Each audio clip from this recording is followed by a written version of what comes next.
इसमें क्रीटेन स्टिच से लीफ बनाएंगे। उसे बनाने के लिए, परफेक्ट शेप में बनाने के लिए आपको ये लीफ के अंदर एक ऐसी बाउंड्रीज बनानी है, एक स्मॉल लीफ अंदर ऐसे बनाना है जो हमें गाइड करेगा। सबसे पहले हमें यहाँ से मोस्टली लीफ स्टिच में स्टार्ट करते हैं, पर हमें इसमें साइड से स्टार्ट करना है।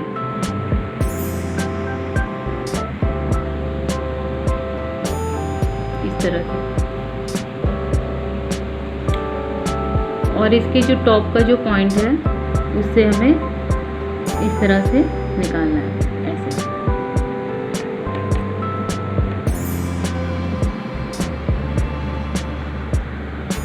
सेकंड हमें यहाँ से निकालना है, और ये जो लाइन है ये हमें गाइड करेगी, ये लाइन पे निकालना है इस तरह से।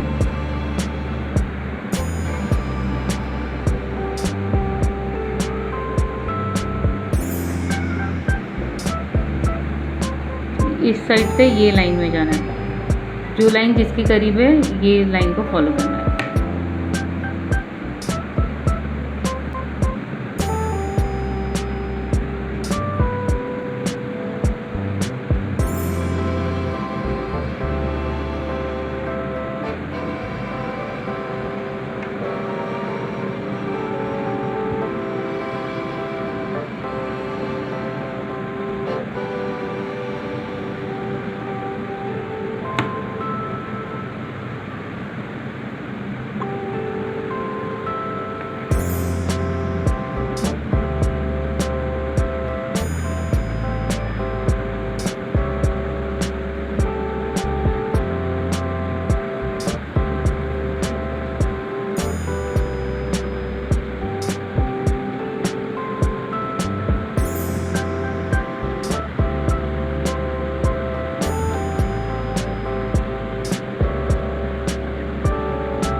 एंड हमें ऐसे करना